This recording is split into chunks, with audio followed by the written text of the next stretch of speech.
Week 34 has come and gone. Um, this is an okay episode. It's a little bit of a frustrating episode to sit through, to watch. Most notably, DC Fontana, who was one of the original Star Trek um, staff writers, co wrote this episode. That's of note. Other than that, not really much else. Miss Ellie is going to see whether or not there's something wrong with the lump on her breast, and she doesn't tell anyone about it. And she wants to kick Jock and everyone else out of the house about it. Pam is the only one who really pays attention and kind of notices that Miss Ellie is feeling the weight of the world on her shoulders. But while Pam offers her help, really nothing comes of that. The boys go off to go hunting. They get into this big bar fight brawl um, because the man's like, "Don't you remember me?" And he's like, "No, I've never seen you before in my life," which isn't true. That comes into play later. The the whole episode is really focuses on this one guy in this hunting town's revenge on Jock, and he tries to mess with them, and Jr. gets shot, and I'm not fully convinced if Jock gets shot or not, but Jock somehow gets wounded in a similar fashion, and uh, Bobby and Ray go off to find help, and they can't really find help because the locals really side with the townie and not the visiting Ewings who have so much money. So they just kind of hijack a car and get Jock out of there. That's pretty much what happens. And Jock promises the men that he won't press charges because he realizes he did screw them over, and he did screw a lot of people over to get what he wanted, and he probably shouldn't have done that.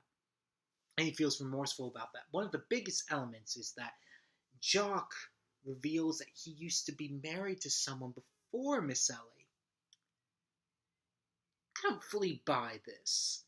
This seems really out of the blue. It seems total soap opera.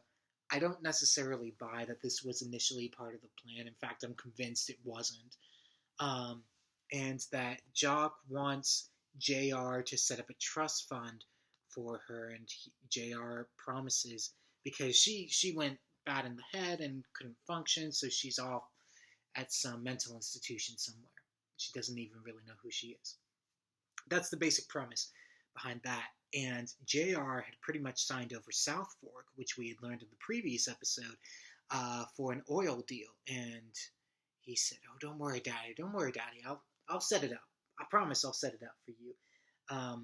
And he's hoping the whole time. We know he's hoping because he looks fearful the whole time that Jock will just forget about it because Jock is okay now. But Jock doesn't. Jock mentions it at the very end of the episode when they arrive back home at South Fork. "I want to make sure that you set up that trust fund on Monday." I can't fully remember if she said on Monday or not, but JR's face is like, oh, like mortified about what's going to happen. So, well, there you have it. That was that week of Dallas. This episode was just okay. I mean, I think the reveal of a previous wife is totally contrived. Complete ludicrousness. But I love that it makes JR squirm, and I love to watch JR squirm. He's such an interesting character anyways. Such an engaging force on the screen. And I love that DC Fontana wrote the episode. That's about it. The rest of the episode is kind of meh. It was okay, I guess.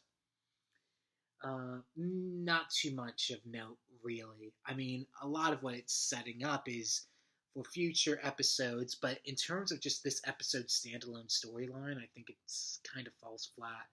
We've kind of seen it before, but we kind of hadn't. It's like, how many times can we see the Ewings in peril? Like, it's boring. It gets repetitious. Anyways, am I looking forward to next week? Yeah, I think so.